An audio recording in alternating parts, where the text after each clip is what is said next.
All right, everyone, let's get started. Welcome. Thank you for joining us on today's session on management of TD. For the workshop today, I will be introducing our speaker and presenter, and then afterwards there will be some time for Q&A. So today we have Dr. Smith. Dr. Smith is a current fourth-year psychiatry resident with the University of Wisconsin in Madison.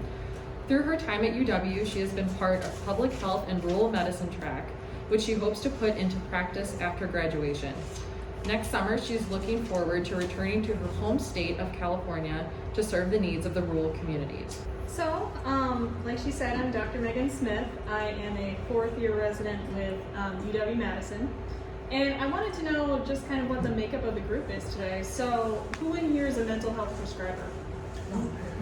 Okay. How about a mental health professional who's not a prescriber?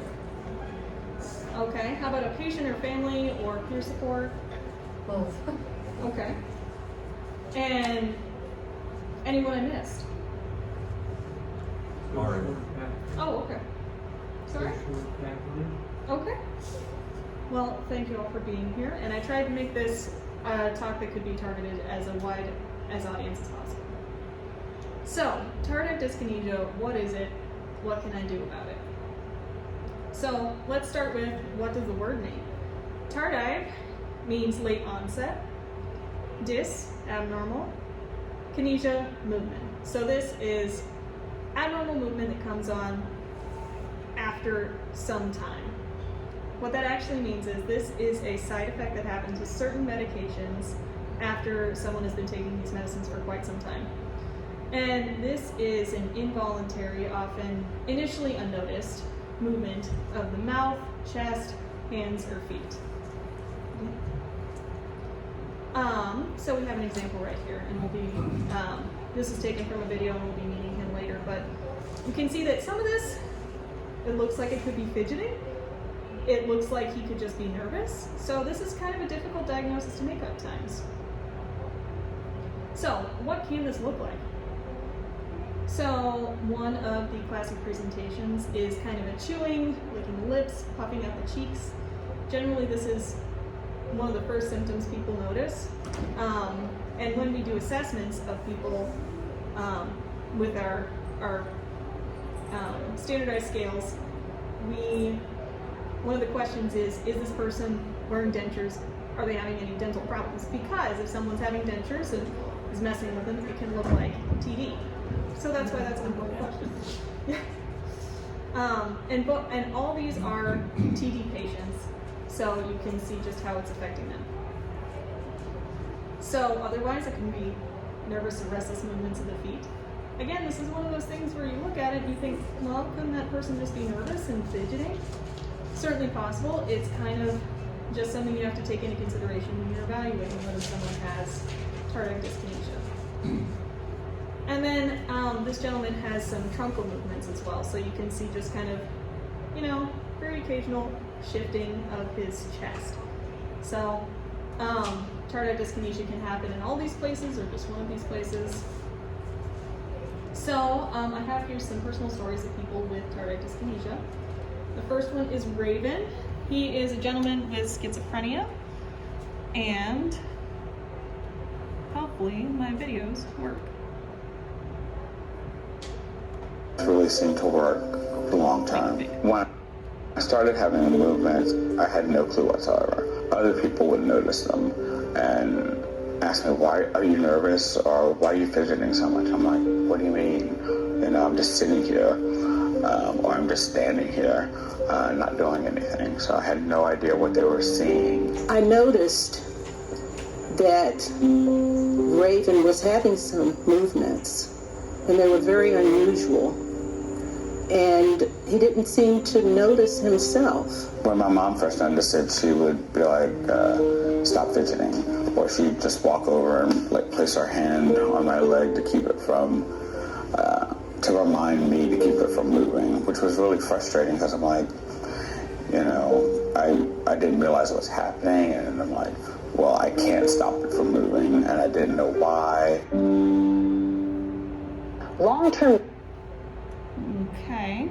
And then the second gentleman is Sean. He has a diagnosis of bipolar disorder, and he'll tell us a little bit about his experience with TD. It is a physical disability. This is not a mental disability. This is a physical injury caused by taking prescribed medications. Now, the prescribed medications could be for something mental, like I was taking for bipolar, but there is another medication for GERD and gastric problems that creates this similar condition, this exact same condition. Therefore, it's very important to understand this is a physical condition, and the challenges I have are mostly with breathing, regulating my breathing. As my doctor noted last year on June 4th, there were abnormal sounds being produced from my diaphragm, pushing up on my lungs, either when I want to talk or when I don't want to talk. These are basically extra. These are what these are. So, with Sean, you can see that he was having a lot of truncal abnormal movements with his difficulty speaking, like he was talking about, and a lot in the face. And Raven has more of the abnormal movements in his legs. So you can see it. He kind of looks like he's just anxious all the time, or he has a lot of pent-up energy, but that is in fact a side effect of his medicines. So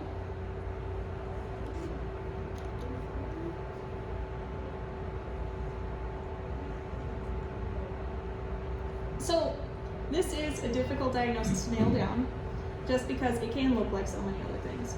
So what are some things it can look like? Restless leg syndrome. One way to know it's not restless leg is pretty much when someone's trying to go to sleep and it keeps them awake. A lot of times tardive dyskinesia may not be noticed by the person until someone else comments on it.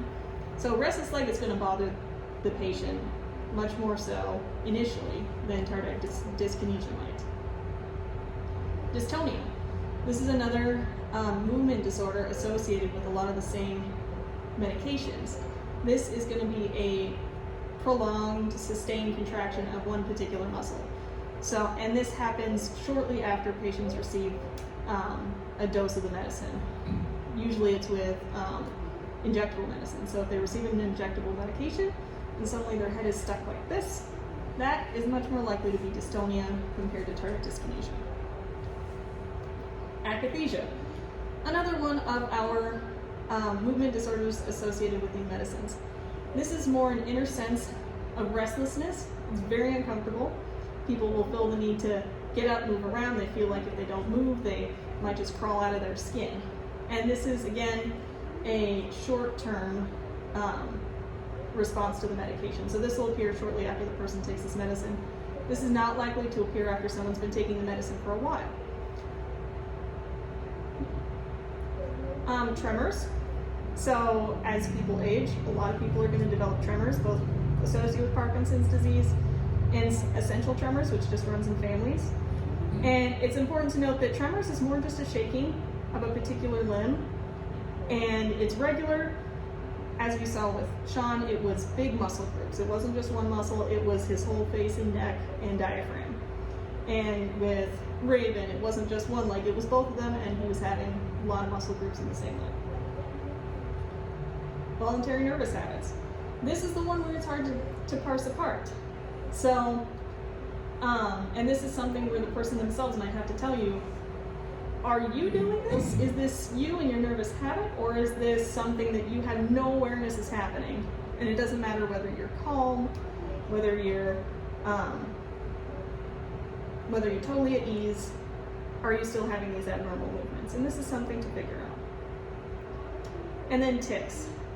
We've seen a huge increase in people with motor tic disorders, Tourette's disorders these days. And those, with tardive dyskinesia, it's much more rhythmic and regular. So when you saw Sean throughout his whole thing, he would have his movements at a pretty regular interval throughout the whole time. It's not like he would have a series of spasms and then it would go away. He would have pretty continuous abnormal movements.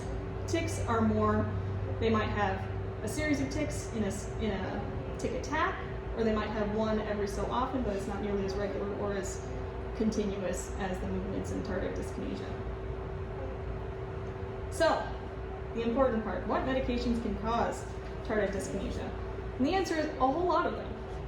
So first we have nausea medications like promethazine, antidepressants like fluoxetine, sertraline, MAOIs, trazodone, and I know that some of these are very common medications that we use in psychiatry.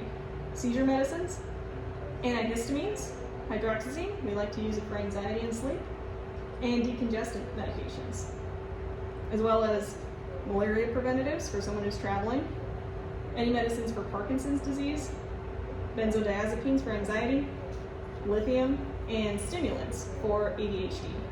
But most importantly, the medications that are known for causing tardive dyskinesia are your dopamine blocking medications like antipsychotics.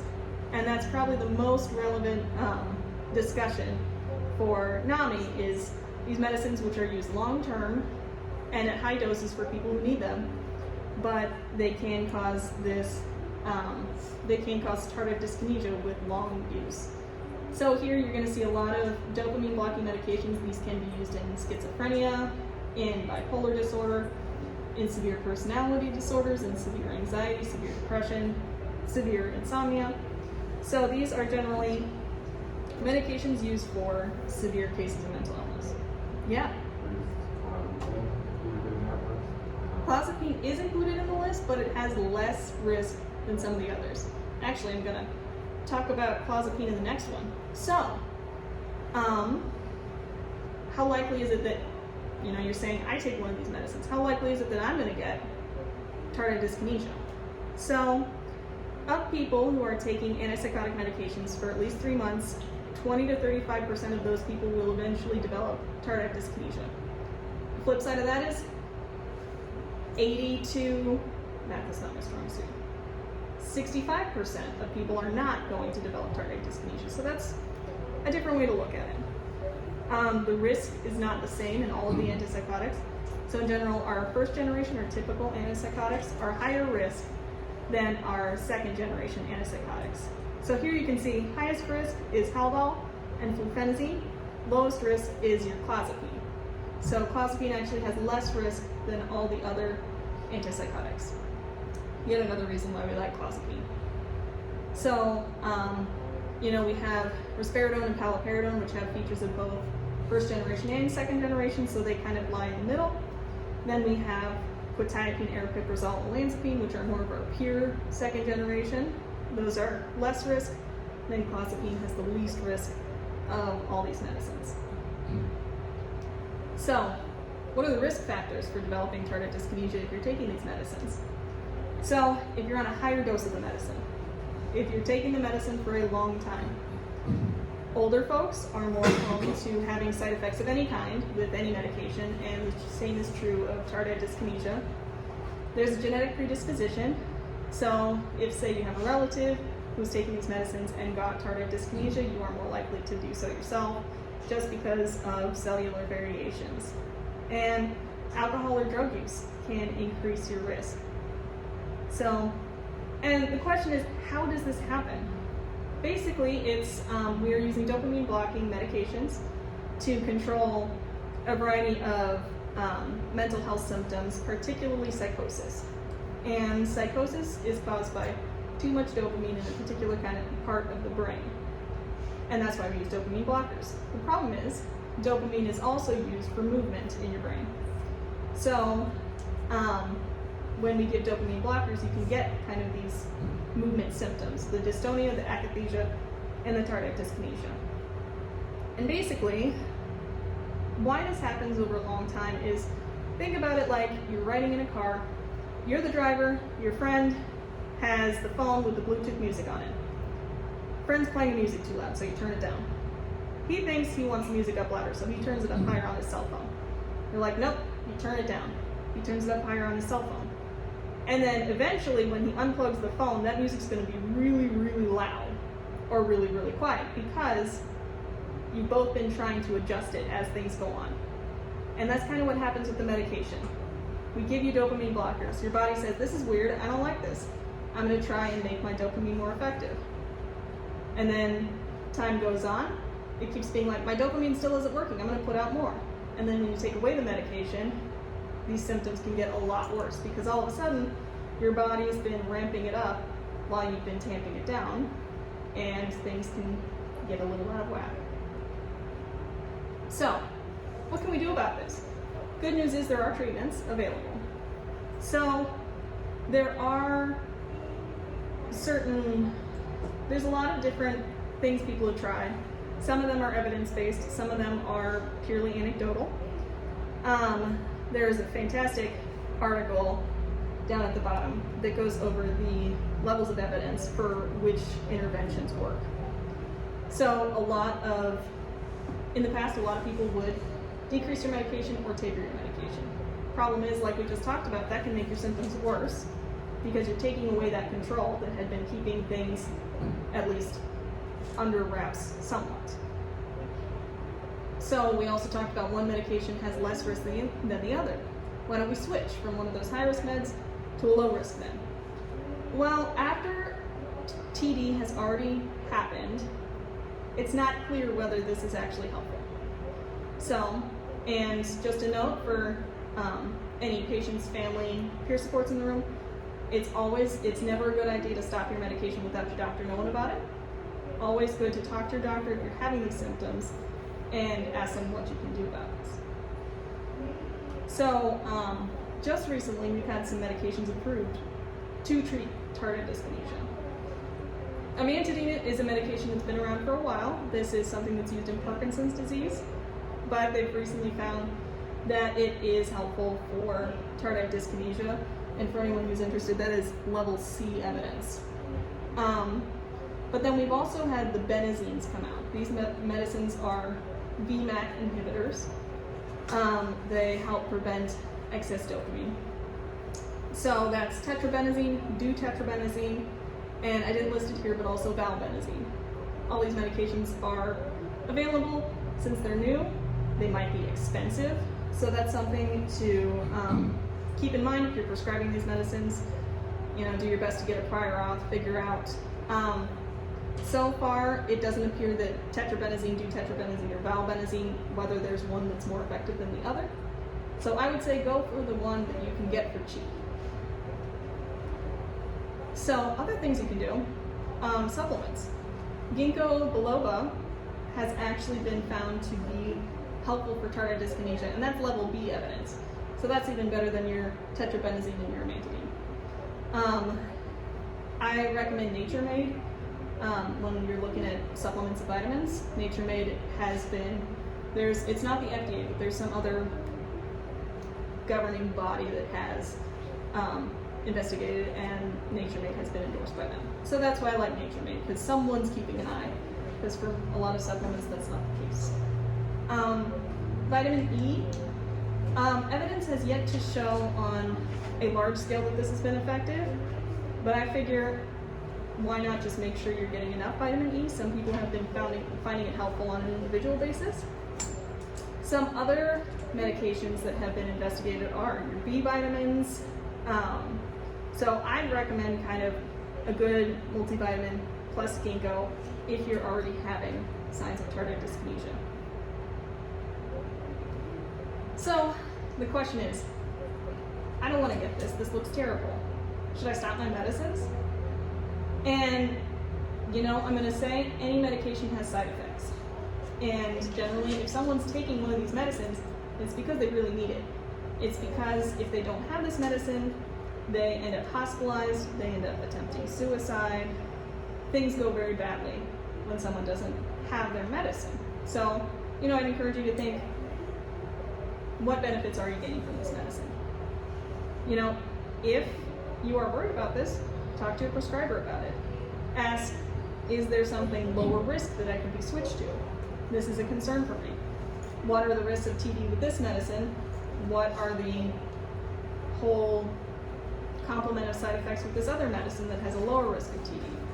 So it's just a it's something to be aware of, and it's something to engage your prescriber in a conversation about. So, I have another video about Raven, where he talks about how he ended up dealing with his tardive dyskinesia.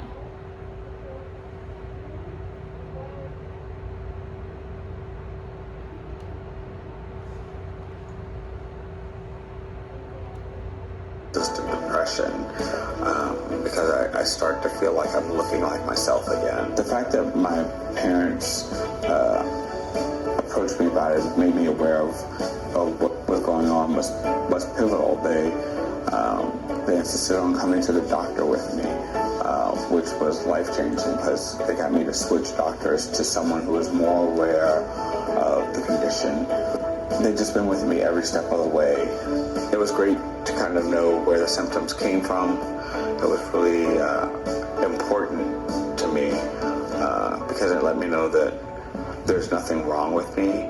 I can feel better about myself because I don't feel as responsible for not being able to control my body, which is something pretty basic that most people take for granted. And I do feel more in control of my life. I don't feel like a victim.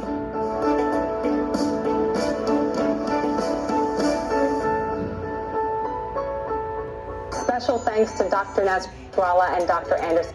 Okay. So, for Raven, it was really important for him to just recognize that this was a problem, it was going on, and for him to talk to his doctor about, about what was going on. Okay. So if you're a patient, family member of a patient, peer support, what can you do? You can keep an eye out for these symptoms.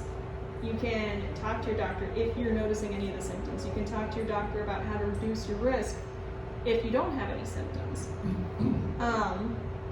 Because the earlier we notice tardive dyskinesia happening, the better we can prevent progression of it. And also, you can avoid alcohol and recreational drugs.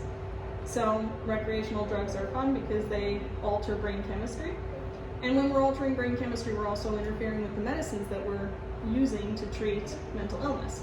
So, any way we can avoid anything muddying the waters there would be fantastic. So, if you're a provider, what can you do? So, patients should be monitored regularly using the AIMS, the Abnormal Involuntary Movement Scale. This is the scale I was talking about before. It's a scale you can fill out just by watching the patient for a couple of minutes, and that's something you should be doing at least once every 6 months, just to monitor for emergence of tardive dyskinesia, potentially before your patient even notices it. Avoid off-label use of antipsychotics, just to lower the risk and exposure to these medicines.